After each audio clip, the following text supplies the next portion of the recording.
Hey guys, it's Pikachu. This is a video where I'm playing Eland'orr in the jungle with Rouie as my support. So before we get into the game analysis, I'd like to explain my choice of enchantments. Here I chose to use the butterfly enchantment because it gives me more health and some damage instead of resurrect, which makes it very hard for me to do much damage in the mid to late game, especially given that the enemies have drafted a double ADC matchup. And in particular, they've chosen Kafani and Thorn. Both are late game hyper carries. So it's definitely going to be tough for me in the late game to go against these two ADCs. Eland'orr and Rouie have a pretty good combo where Eland'orr can teleport back to any teamfight in 1 second with full health using his S1 or S2 in conjunction with Rouie's S2 portal. So in this draft, in addition to the double ADC pick, which is going to give me a really hard time late game, they also have an Alistar, which is also going to be very tough for me to manage. So let's see if I can make something happen. I'm looking for a gank. I try to teleport over the wall with my ultimate, but unfortunately it doesn't work. So don't try to do that. I do get Alistar here. I almost get Kafani here, but unfortunately that's a Kha'Zix and a Thorn, and I don't want to take this fight. So here I'm looking to do some poke damage because I'm able to immediately teleport back with my S1. I'm trying to clear the wave and do a little bit of damage, but unfortunately Valheim misinterprets what I'm trying to do and goes in. Oh, and Kha'Zix flashed for me there, which is something I totally didn't expect. Okay. So at this point, I just need to farm and try to get ahead in gold, and then try to pick smart engages instead of going in. And well, it's really great to see that my team is unfortunately feeding. So at this point in the game, I'm getting really nervous because Eland'orr is a hero that has to get ahead early because his mid and late games are nowhere as strong as that of other ADCs. So I try to get a gank off on Scud on my own because I'm getting a little desperate here. But without vision of the enemies, I'm not quite sure which lane I can gank. So for the moment, I'm cautiously trying to clear some waves and try to get ahead in gold.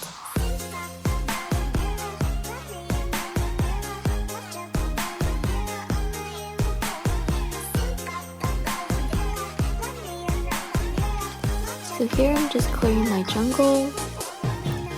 I see that Kafani is top and we're approaching the end of level 6 for both me and Thorn, so I'm trying to come see if I can get a kill, and Alistar is definitely overextended here. We pick up the kill, and now I see that Rouie has cut off Kafani's escape, but Kafani is actually chasing the Rouie, leading up to me, so I'm able to secure this kill here. So I start the enemy red, and then S1 into Rouie's S2 portal, come back with full health, secure the red buff, and we can also invade this minion here because I see that Thorn is in the Slayer lane.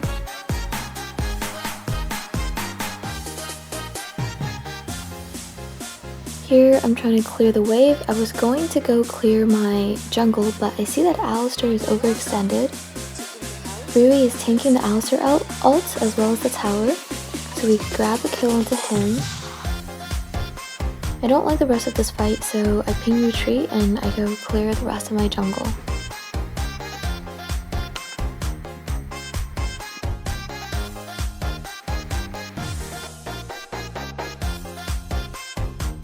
So I try to get some poke off of Scud, and we start the Abyssal Dragon, so we're ready to turn around if they contest. Okay, good. So they don't contest, and I'm just gonna grab my blue buff and see if we can make anything happen in the mid lane.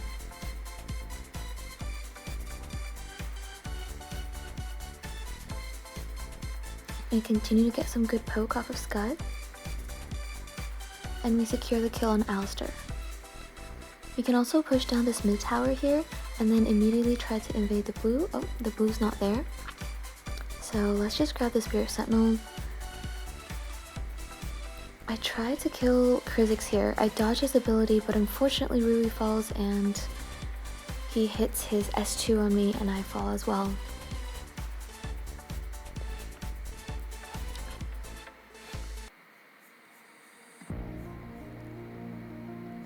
So upon respawn, I see that our lovely Valheim has helped himself to my red, which is really great. And I see that Dirac is chasing Kefani. And I want to see if I can kill her here. I ulti. After I kill Kefani, I ulti behind the fight, allowing me to teleport and kite back to a safer position. I check the gold because as a jungler, I always have to find more ways to keep up my farm and be mindful of the enemy jungler's gold. So Valheim here is solo invading the buff, so we try to find an engage here. I see that Rouie is trying to help him. We find a thorn, but unfortunately the fight goes bad very quickly, so I dash out. And unfortunately Dirac does fall, but it was a 1v1 trade for both mages, so that's alright. I'm gonna go back to jungling here, and I would like to check the dragon because I'm not sure if they're going to do it, and they are doing it. I try to steal the dragon, but fail.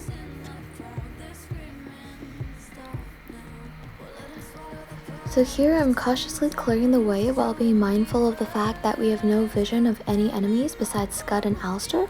Richter finds the Kefani, who is clearing the wave in the Slayer lane. Rouie wants to dive.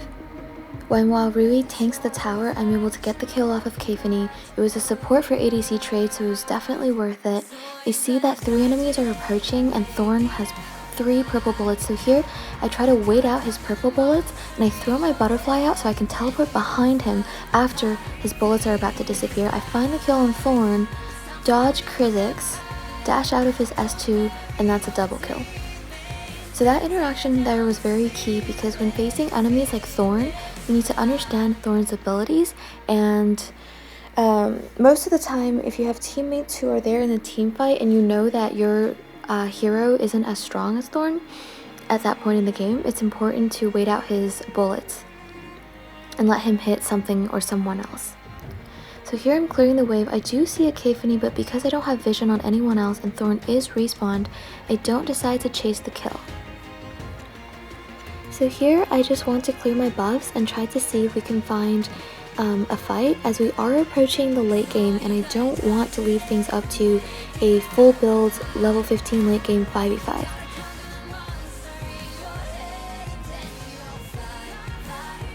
We find a Krizzix here and I dash out of his S2 immediately and see if we are able to get him. Okay, so we do get a burst kill on Scud here and Krizzix as well. So, and we secure the kill on Alistair. That's a Thorn with 3 bullets. However, Kefani overextends here and I am able to grab the kill on Kefani. I'd like to secure the dragon because 4 out of 5 members on their team are dead, and we do exactly that. I'm pinging the Slayer because I'd really like to get the Slayer, and since 4 out of 5 members on their team still haven't respawned, the Slayer should be ours. So here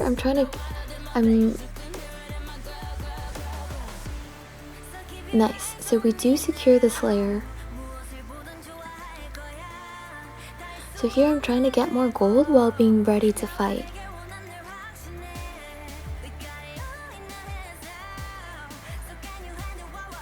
So we have the Slayer buff and we just got the dragon, and we have the dragon. So I'm very eager to get some poke damage in and potentially look for a fight.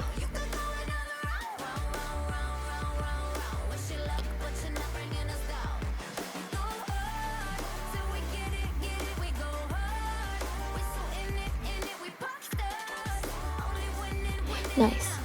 I get a burst kill down on Krizzix. And here we'll continue to shadow the dragon that we summoned, so that the dragon can continue to push down the tower. We're just going to clear the wave. So this interaction here is really good because Scud thought that I had teleported to the base, but I S2 and I came back with full health and was able to secure the kill. So when it's an Eland'orr Rouie combination, you can always juke your enemies out by tricking them and thinking that you've gone back to the base, but then come back immediately with full health. And I barely survived this fight because, as I said before, late game Thorn is much stronger than me from a pure straight on damage perspective without any outplays. And I barely survived the fight. So now we're just going to push down the top tower. I see that Kayfany is here without Thorn, and I'm eager to go in, and I do secure the kill because I have the bow. Oh, but Scud came for me and killed me 1 second before I got my resurrect item. So here I'm pinging retreat because I want the team to wait for me and not throw the game, because all 4 ADCs are dead.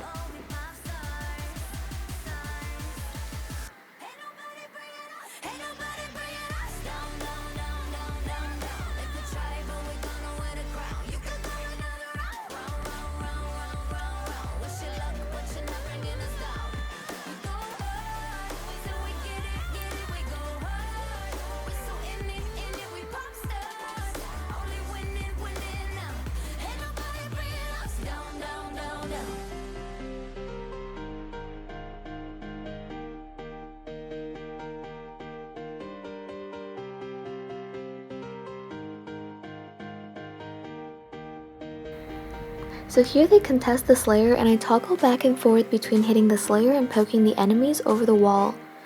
Unfortunately, the engage is quite strong and we're in a bad position. DRX secures the Slayer while I'm caught in a 1v4, but I'm trying to take down someone with me. Okay, so... oh my goodness. Okay, so the 1v4 ended in me doing a 1-for-1 trade, which is cool, but I see that Richter is somehow alone trying to end the base. When if he had just joined the team fight, we probably would have won that team fight because we were in a position, we got the Slayer. So here I'm super upset because if Richter had come in the team fight, we would have won and gotten the Slayer, while now it's a 3-for-2 trade. So I'm very angrily flaming in the chat. I see that the cooldown on my blade is still there, so I sell it and I temporarily put in another item that gives me a little bit more sustain during engages. I'll swap this item back for Blade of Eternity once the cooldown on the Blade of Eternity has finished. So here I really want to get the Enraged Abyssal Dragon, because if I have the dragon buff, I can apply much more pressure in a 5v5 team fight. As I mentioned earlier, when it is in the very late game where everyone is full build, a full build Eland'orr applies nowhere nearly as much pressure or damage as a full build Kayfany or Thorn. So I need all the extra help I can get. So we do secure the dragon, however Kha'Zix tries hard to zone me from obtaining the buff, and as does Alistar. So we get the dragon and I get the buff, however it wasn't a worthwhile trade because we lost 2 of our teammates during the fight. And here I know that we're really in trouble because everybody is full build and I'm no longer in the power spike period of the game of my hero. So what that means is we need to be really careful about the fights that we pick, as well as our positioning. Unfortunately here I do lose my red buff because of Thorn and Scud. I switched my item back, my last item back, to Blade of Eternity because the cooldown is up. I have 1 more Blade of Eternity remaining for this game. So here I'm rallying for a team fight desperately because we really need to group and just try to capitalize on DRX's team fight potential. because even in a 4v4 situation, we do need Richter's help to try to get rid of at least one ADC. So here we get some really good poke damage off. Very nice, we secured 2 kills. So I do lose my Blade of Eternity as well as my Enraged Dragon buff, but at this point it's super worth it because it was a 0-3 trade, meaning we killed 3 of their team members and we lost none. I spoke too soon.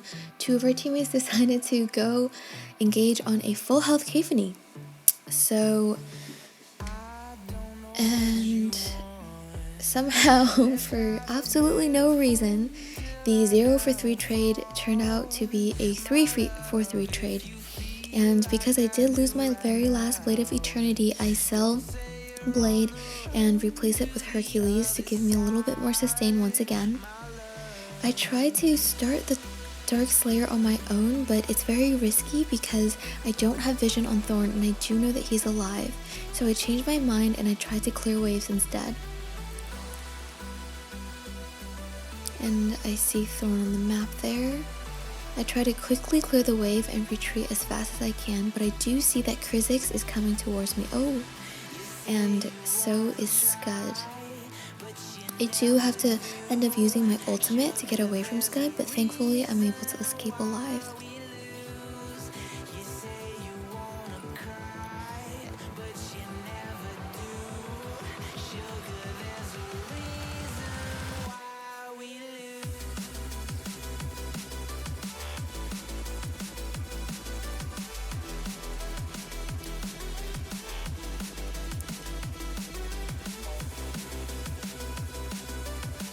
So we do try to start the Slayer here and we pray that we can get it, but Thorn is probably going to contest it.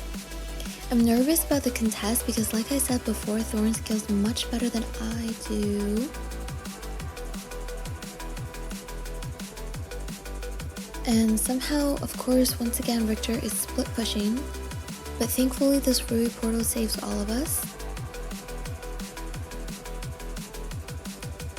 So Richter here was very smart in trying to proctor the mid-wave. However, his mistake is after he saw that his teammates are back in the base, he overstays and he chooses to engage on Scud instead of just retreating there, having already finished off the mid-wave, thus preventing the enemy team from pushing, at least in the mid lane. So here we do manage to pick off Kha'Zix, which is really good because in this way we can secure the Slayer. Amazing.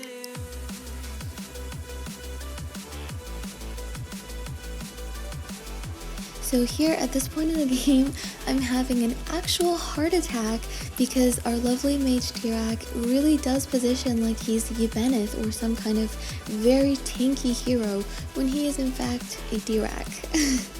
In fact, if you just look at Dirac's positioning, you might actually mistaken him for a tank. Alright.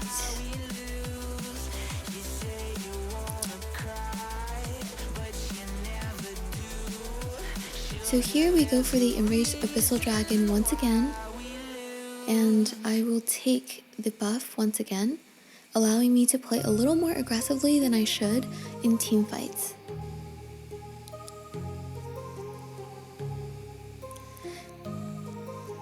So right now our priority should be to push down the very last tower because in this way we'll get super minions, which will really help us in our chances of ending the base.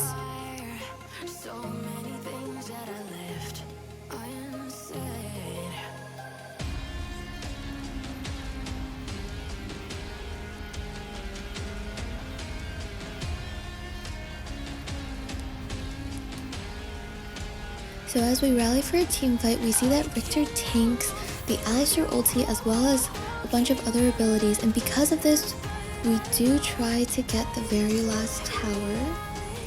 Let's see, we should be able to get it because we are a double ADC comp. Very nice. So we do get the last tower, which is huge for us because we get super minions. So unfortunately we decide to fight in a choke point and Richter is in the bush the entire time. I understand that he's trying to backdoor, however, that strategy has failed 3 out of 3 times in a 25-minute game so far, because the enemy Thorn is very aware of wave control and the map. So Ybeneth here, sorry, I mean Dirac, he's a mage, not a tank, even though he positions like a tank. He decides to stay and unfortunately decides to fight Kayfani. So you see that at this point, Richter fails once again to end the base through the backdoor method. I'm so incredibly furious at Richter because if we just team fought with the super minions and the Dark Slayer buff and the Enraged Abyssal Dragon buff, we would have won for sure. But he tried for the 3rd time in this game to backdoor for no reason and risk throwing the game. So here I'm super done with the game. I'm just kind of flaming. We did 2 Slayers and 2 Enraged Abyssal Dragons. I'm so mad at Dirac, who is cosplaying Ybeneth or Baldum or some kind of engage heavy tanky tank. And I'm just so done with the game. And as I'm in the middle of flaming very aggressively, I see that our super minions and the base. Wow guys, what a game. I feel like that was part of one of the longest and most tiring games I played all month, and this game is a good example of what happens when teammates troll really hard and you pick a hero with a very weak late game. So anyways, I hope you guys enjoyed the video. By the way, Valheim was 2 and 10.